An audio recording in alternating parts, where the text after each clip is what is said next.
헬기의 구조가 돼서 돌아옵니다. 사고 이전의 삶을 우리는 제1의 삶이라고, 사고 이후의 삶을 제2의 삶이라고 그렇게 표현하죠. 그게 촐라체예요. 제가 만약에 사고를 당하지 않았다면 지금 히말라야 어디 저 빙하 속에 처박혀 있거나 아니면 산에서 떨어져서 제 아는 선후배들이 제 바디를 수거해서 화장해서 뿌려줄 거다.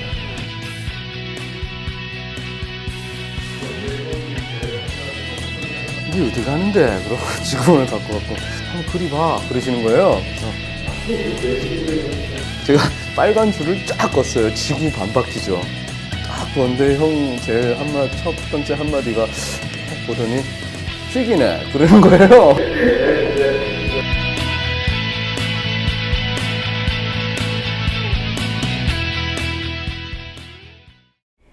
이카로스가 그리스 신화에 나오는 다이달로스의 아들로서 이 하늘에서 날다가 이제 추락을 하면 비극을 맞게 되는 인물인데 이 박정은 대장님을 그런 산악계의 이카로스라고 부르게 되는 이제 절체절명의 사건이 있었습니다.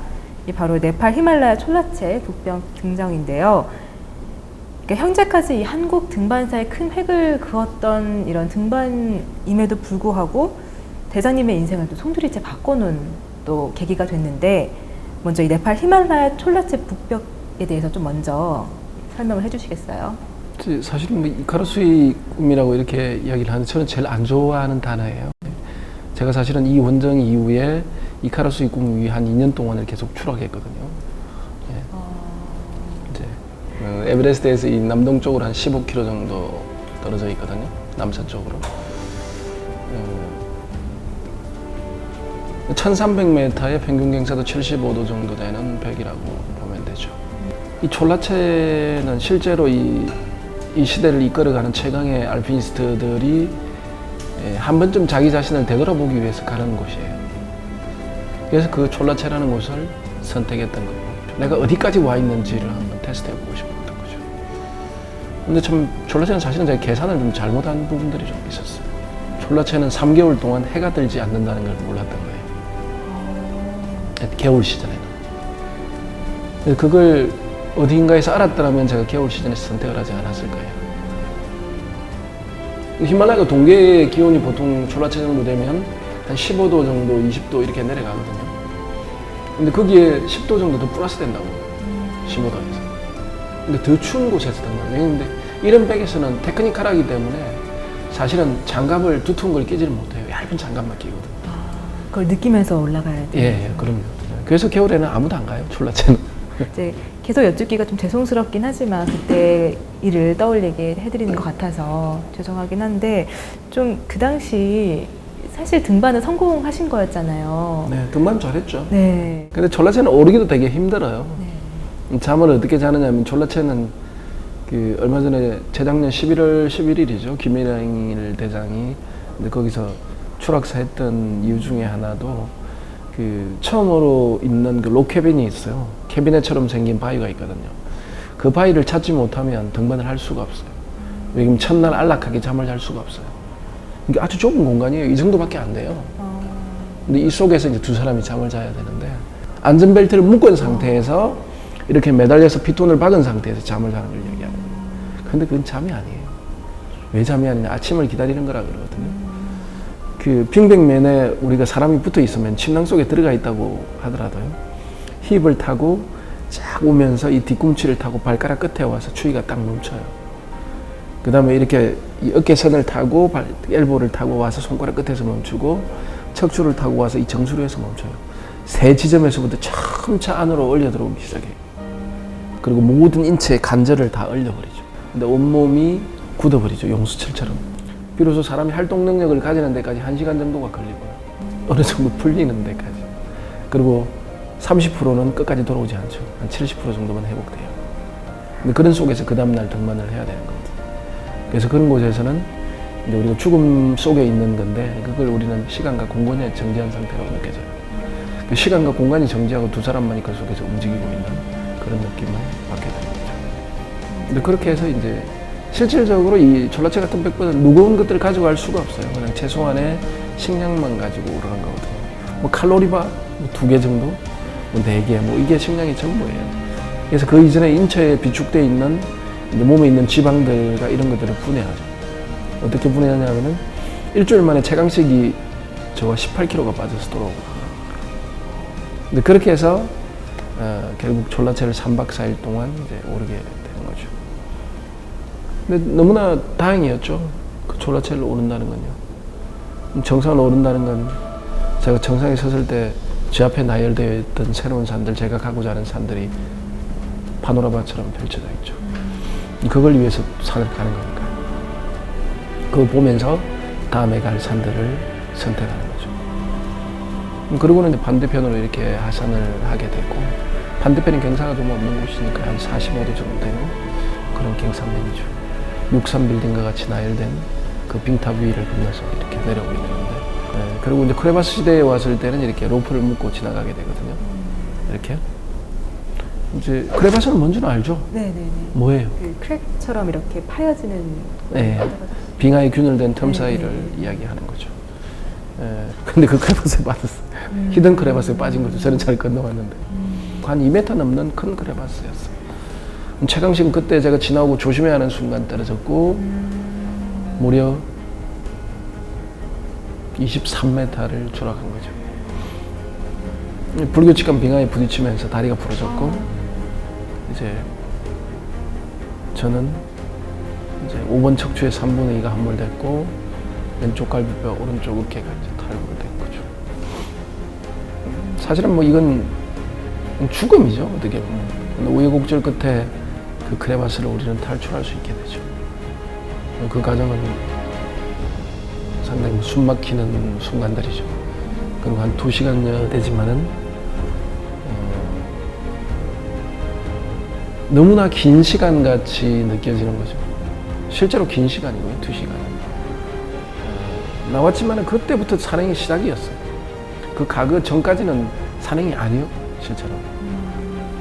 거기서부터 이제 이미 우리는 3박 4일 동안 아무것도 먹지 못했고 수분도 섭취하지 못한 상태에서 이미 부상을 입은 몸으로 이제 기어서 내려가는 거죠, 솔직히.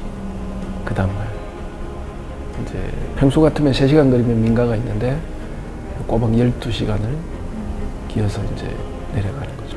그 12시간을 내려왔지만은 그 언덕 위에 도착을 했고, 그 언덕 위에는 너무 깜깜해졌고 내려갈 수 없기 때문에 그래 하룻밤을 지샌 거죠. 서로 구덩이 속에서 하룻밤을 지새게 되는 거죠. 근데 참 구덩이 속에서 지새면서 우리는 이제 인간의 마지막에 나오는 개성이 있어요. 이상한 사운드가 나오거든요. 근데 그 사운드가 서로에게 희망이 되면서 우리는 그 사운드를 희망 삼아서 그 마지막 밤을 버텨내는 거죠. 그 다음날 우리는 제가 강식에게 갔을 때 강식은 이미 뭐 사람의 상태가 아니었어요. 그건 어떻게 보면 동태보다 더한 항태의 상태였으니까. 강식을 두고 제가 먼저 민가에 도착을 했죠. 와서 구조를 요청하려고. 근데 민가에 사람은 없었고, 근데 저는 그 문을 부시고 안으로 들어가는 순간 그 따뜻함에 취해서 정신을 잃고 말아요. 너무 추우셨어요. 예. 근데 한참 이후에 그 문이 털커덩 열렸고, 거기는 바로 강식이 내려왔던 거죠. 저를 못 믿었던 거죠. 근데 참 잘한 거죠. 기다리고 있다가는 죽겠다. 그렇게 생각했던 거예요, 강식은. 그래서 이제 도착을 했던 거고, 정말 우리는 뜨거운 포옹을 하고 닭똥 같은 눈물을 흘리면서 울었죠. 그리고 그나마 그 속에 둘은 따뜻한 시간을 보낼 수 있었고, 그 원주민들이 3개월 동안 떼려고 그 집안에 모아놓은 땔감들을 우리는 12시간 동안 계속 떼어버리죠. 그리고 그 다음날 다행히 히말라야 여신이 우리를 선택했고, 날씨가 호전된 거죠. 폭풍처럼 멎었고, 아랫마을에 모이는 민가를 향해서 내려갔고, 결국 그 민가에 도착해서 2박 3일 동안 꼼짝하지 못했고, 한 발자국도 움직일 수가 없었어요. 78 펜바 노루부라는 할아버지의 할머니와 그 2딸의 보살핌을 받으면서 2박 3일 동안 기거한 다음에 헬기에 구조가 돼서 한국으로 돌아오겠죠. 사고 이전의 삶을 우리는 제1의 삶이라고, 사고 이후의 삶을 제2의 삶이라고 그렇게 표현하죠. 그게 촐라체예요. 그래서 이제 그 사고로 이제 최강식 씨는 양 손가락, 발가락 모두 10개의 발가락과 9개의 손가락을 다 절단했다. 저는 8개의 손가락의 첫째 마디, 둘째 마디와 엄지발가락의 두 부분들을 절대합니다. 그렇게 좀 이르시게 됐는데 이 손가락과 발가락을 이제 잘라야 된다는 이야기를 처음에 들으셨을 때 마음이 어떠셨어요? 몸이 당연히 안 좋죠. 네. 어느 누가 자르기 바라겠어요. 네. 특히 강식 같은 경우는 그 25이었으니까. 저는 근데 그렇게 수긍할 수 있었어요. 왜냐면 저는 한 20년 동안 클라이밍을 해왔으니까. 한번 생각해보니까 제가 왔던 길들이 20년 동안 너무 험난했더라는 생각이 들더라고요. 아, 손을 너무 혹사시켰구나. 저는 가장 빨리 결정을 한 거죠. 강식은 적어도 6개월 이후에 수술을 하게 되는데 저는 빨리 했죠. 이게 그냥 그동안 많이 했다고 생각했으니까. 8개의 손가락에, 이건 종교적인 문제는 아니지만 저는 제 마음속으로 생각했던 건, 아, 하늘에서도 제 손가락이 필요한 모양이다. 예. 그렇게 생각하고 이제 가감히 신체 포기각서라는 게 있어요. 예. 그 다음에 절대로 사인하지 마요. 착 사인하면 이제 절타가 탁 하게 되는 거죠. 산을 더 이상 오르지 못하게 되셨잖아요. 그럼 정말 이렇게 극복하기가 어려우셨을 것 같은데 어떻게 극복을 그래도 좀 할 수 있으셨어요? 극복은 영원히 할 수 없는 거예요. 어떻게 그걸 극복해요? 예. 8개의 손가락을 붙이는 순간 이제 극복이 되겠죠. 근데 극복할 수 없는 거예요. 그건.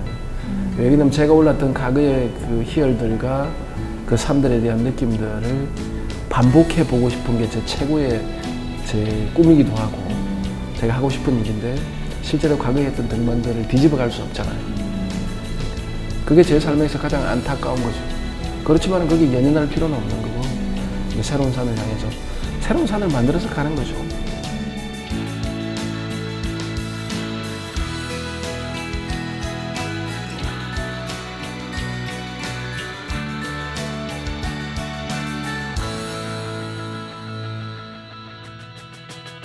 네, 이 촐라체 사고 이후에 이제 다음 해인 2006년에 자전거 여행을 떠나셨다고 들었는데 이 여행도 보통 여행이 아니었다고 들었거든요.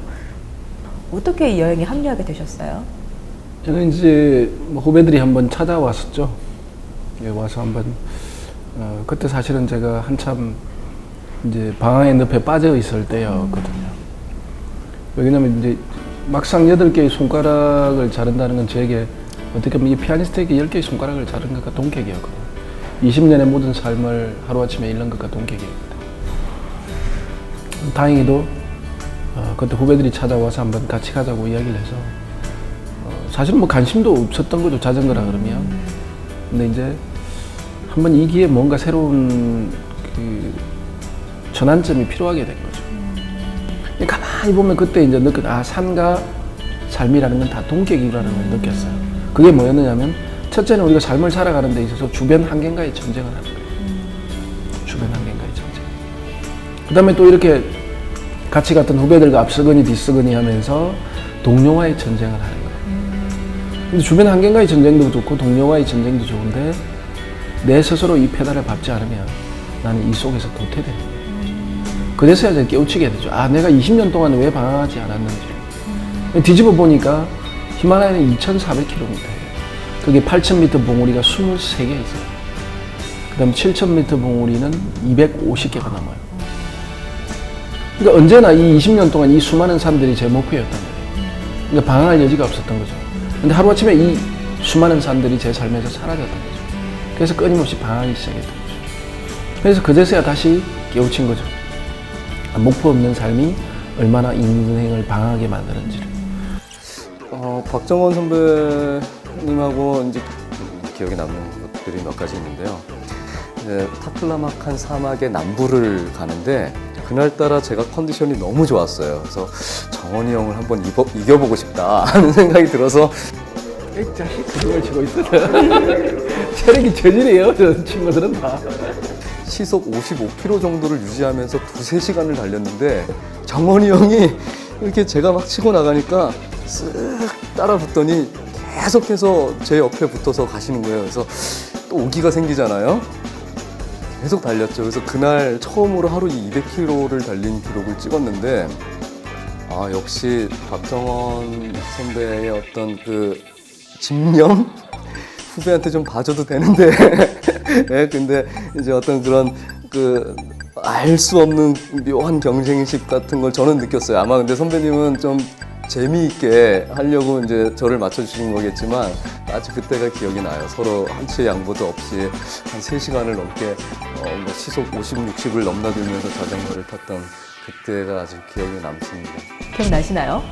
그럼요. 네. 졸리는 건 아니에요. 근데 재미죠. 어떻게 보면 앞서거니 뒤서거니 하면서 이제 재미죠. 근데 끝까지는 이제 함께 못 하셨잖아요. 네, 저는 파키스탄에서 바로 돌아왔죠. 그걸 느끼고 제가 여기 있을 자리가 아니라고 생각했죠. 아, 내가 갈 길은 역시 산이구나. 그렇게 생각해서 바로 돌아왔죠. 아쉽지는 네, 미련도 없었어요.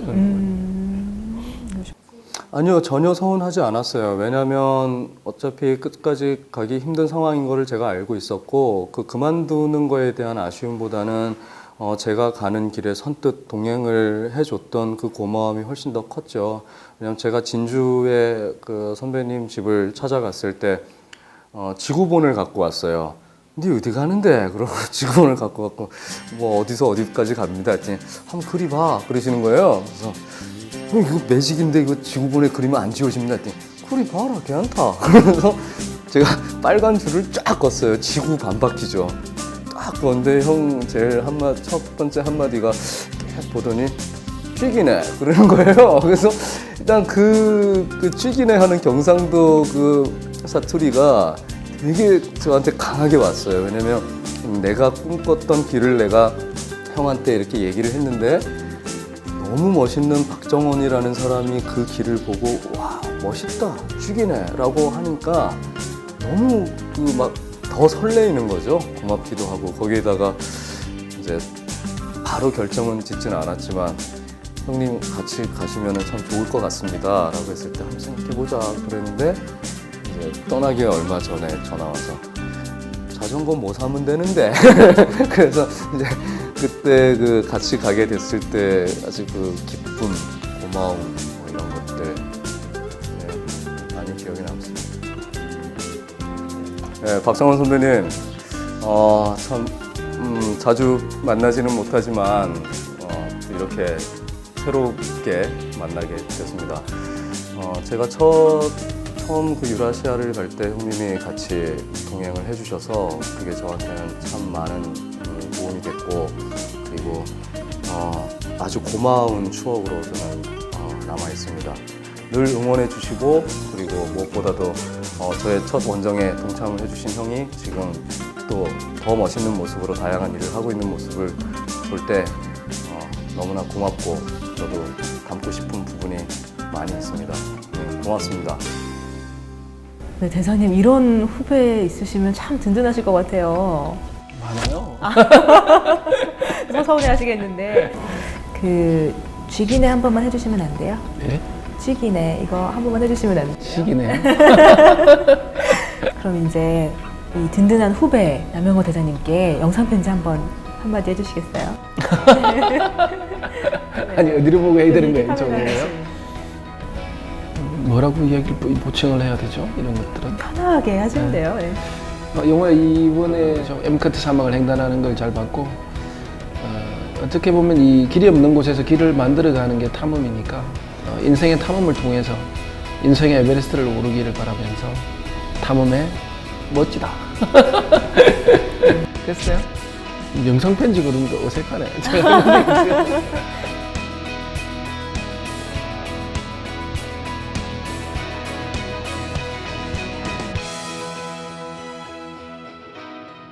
작년에 정말 화제였었죠. 이 패러글라이더로 히말라야를 날다.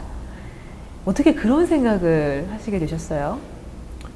이제 제가 2004년도에 패러글라이딩을 타고 히말라야를 하산한 적이 있었어요. 그때 이제 히말라야를 또 다른 시각에서 히말라야를 보게 된 거죠. 기존으로 제가 걸어가면서 봤던 히말라야는 전혀 다른 거예요. 계곡을 훑어가면서 보는 히말라야는 정말 아름다웠거든요. 야, 이건 또 다른 세계구나. 이게 진정한 아름다움이구나 하는 걸 느꼈죠.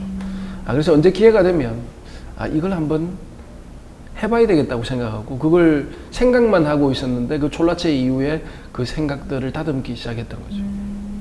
그 타클라마칸 사막에서 돌아와서 제가 한 그 다큐멘터리 히말라야 횡단을 하기 이전에 한 6개월 정도를 히말라야에 살았어요. 실제로 많은 사람들에게 왜 우리가 춤을 불사고 히말라야에 가는지 산악인들이 그 답이 여기 있다는 걸 제시해주고 싶었던 거죠. 히말라야는 이렇게 아름답다. 이래서 가는 거라는 걸 이야기하고 싶었던 거죠. 그래서 결국 2,400km의 이 하늘길 히말라야 횡단을 하게 됐던 거죠. 이제 어떤 도전이었는지 조금 더 자세히 저희가 들어볼 수 있을까요? 위험 요소들이 땅에서 발을 떼는 순간부터 위험 요소가 시작되잖아요. 왜냐면 인간은 두 발을 땅에 딛고 있어야만이 안정된데 떠 있는 거잖아요. 그러니까 항상 위험한 거죠. 저는 항상 이렇게 이야기하죠. 우리가 7,300km를 육로로 이동했고 3,000km를 하늘로 날았어요. 그런데 보통 기자들은 이렇게 물어요. 언제가 가장 위험했냐고. 저는 그 이야기를 들을 때마다 너무 황당하죠. 왜 황당하냐면 단 한시도 위험하지 않은 때가 없었기 때문에. 히말라야는 여러분들 가보면 알지만은요. 그 실크로드라든지 히말라야 적경한 그 오프로드들, 그 히말라야 산을 따라가는 루트들은 사실은 위험 직전이에요. 언제 그 위에서 돌이 떨어질 수도 있고 7,300km를 가는 그 육로는 사실은 위에서 돌이 떨어지고 차가 부딪혀서 사고가 안 난 것마다 천만다행이에요. 그리고 3,000km 이상 하늘길을 남는다면 3,000분 이상의 위험한 직면을 하는 거예요. 상당히 위험한 거죠. 그게. 상당히 위험한 탐험이었어요. 근데 정말로 우리가 병원을 2번을 갔지만은요, 총 3사람이 사실은 더 병원을 똑같이 간 거죠. 저는 척추가 이상이 있어서 병원에 한번 갔었고, 그 다음에 또 한 대원은 갈비뼈, 그 다음 한 대원은 실제로 거기서는 몰랐는데 어깨 인대가 파손된 거예요. 한국에 와서 수술을 했죠. 그래서 상당히 힘든 탐험이었고, 근데 6개월 동안 똑같은 사람하고 24개월을 생활해본 거예요. 사람이 이렇게 돼요. 완전히. 나중에 보기도 싫어져요. 3개월 지나면 방도 따로줘요. 방도. 왜냐면 두 사람이 같은 방을 해놓으면 화를 내요. 그러니까 다 따로 격리시켜요, 그때는 이렇게. 그래서 이 오랜 동안 장기간의 탐험이라는 건 정말로 힘든 거예요. 근데 그만큼 히말라야가 배운 게 많아요. 그 원정이 힘들었던 만큼 제게 너무나 많은 걸, 제가 지금까지 했던 20개의 원정보다 더 많은 걸 배웠다. 그게 그 원정이었어요. 끝까지 해내셨기 때문에 더 그런 이제 네, 근데 그건 또 약속이었고, 왜냐면 제가 국민과의 약속이었고, 뭐, 이 방송에도 나오지만은 국민의 수신료를 국민에게 돌린 거잖아요. 어떻게 보면. 하필 회의하고. 그 약속이었기 때문에. 그리고 실제로 그 방송이 만들어진 이래로 그 방송사에서 실제로 이런 탐험에 돈을 준 적은 없었어요. 처음 있는 일이었어요. 근데 어떻게 획기적인 일이었죠. 앞으로도 없을 거라고 이야기해요. 길이 남을 영상이 되겠네요, 그럼. 예. 그래서 이제 좋은 효과를 거뒀고 휴스턴 국제영화제에서도 대상을 받았고, 근데 좋은 효과를 거뒀죠. 시청률도 많이 나왔었고, 상당한 저한테 생각 주머니를 만들어준 제 인생에서 가장 힘들었지만 가장 값진 생각들을, 값진 교훈들을 주었던 산행이었죠. 그런데 이제 다큐멘터리를 보시면서 이거는 빠져서 아쉽다. 이건 꼭 보여주고 싶었는데 없어서 아쉽다라고 생각하시는 분들도 근데 저는 있으셨어요? 산을 두 가지 산으로 이야기하거든요. 앞서 이야기했지만은 우리가 미디어를 통해서 보여지는 산과 보여지지 않는 산이 있어요. 네. 근데 제가 삼성 쪽에 오랫동안 강연을 하면서도 이렇게 이야기해요. 좀 똑바로 만들으라고. 왜 그러냐면 지금 우리가 여기 찍고 있지만 메모리 카드 있죠. 이 카메라가 충격을 딱 받는 순간 메모리는 정지해버려요. 그리고 그 앞에 썼던 용량은 남아있지만 그건 재생되지 않아요. 그게 우리의 한계예요, 오늘날. 과학의 한계, 실제로. 그래서 우리가 제가 추락한 부분이라든지 가장 우리가 리얼했던 부분들은 카메라가 다 정지돼 버려요. 메모리 자체가. 그 용량 자체가 돌아가지 않아요. 네. 데이터베이스는 남아있는데. 그래서 그 부분들은 보여줄 수 없는 거예요. 그렇군요. 가장 위험했던 부분들은. 그런 것들이 어떻게 보면 우리가 미디어에 보여지는 건 그건 어떻게 보면 일상과도 같은 거고 사소한 거고, 오히려 보여지지 않는 그 비하인드 스토리 속에서 더 많은 다큐멘터리가 있는 거죠. 그럼 정말로 보여주고 싶고 또 정말로 이렇게 멋있었거나 아니면은 이렇게 소개해드리고 싶었던 영상이나 그런 순간들은 저희는 볼 수가 없는 거네요. 가지 않는 당연하죠. 이상. 예, 그건 간 사람과 안 간 사람의 차이예요. 그러면 또 이제 또다시 패러글라이더로 도전을 하실 계획이 있으신가요? 아니요, 이제는 히말라야가 제가 2,400km를 횡단하고 난 이후에 히말라야가 이런 이야기를 했어요. 너 이제 히말라야를 조금 알기 시작했다. 그 메시지는 뭐냐면 히말라야를 다시 한번 봐라. 네가 본 히말라야는 히말라야의 그 한 부분일 뿐이라는 메시지였어요. 그래서 언젠가 다시 또 다른 내가 가보지 않은 히말라야를 또 한번 횡단해 봐야 되겠다고 생각한 거죠. 또 다른 방식, 패러글라이딩은 이제 했으니까 자전거라든지 이제 뭐 카약이라든지 스키 이런 익스트림한 스포츠들을 그 자연의 환경에 맞게 이렇게 적절하게 이제 구사하면서 히말라야를 이제 더 길죠 한 7,000km 정도 되는 거리를 지금 횡단하려고 내년에 이제 하려고 그러는 거죠. 내년에 이제 기대 많이 하고 있겠습니다.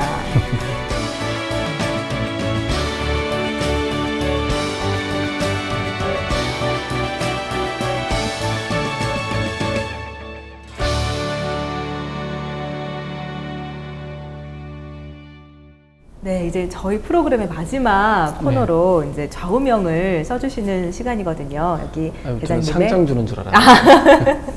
대장님이 좌우명을 써주시면 좋겠습니다.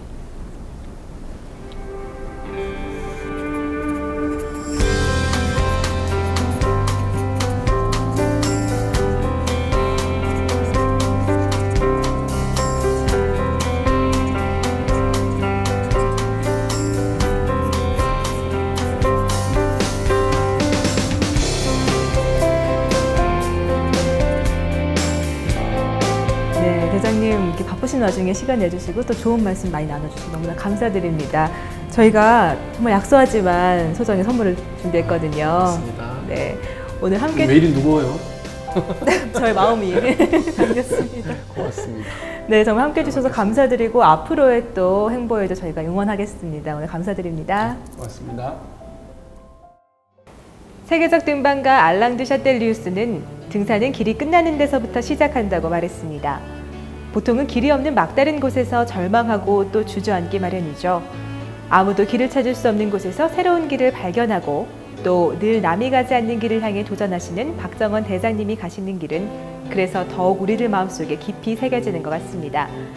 멈추지 않는 그 인생의 도전에 마음으로 응원드리면서 박정원 대장님과의 인터뷰 더 아름다운 만남 마치겠습니다. 고맙습니다.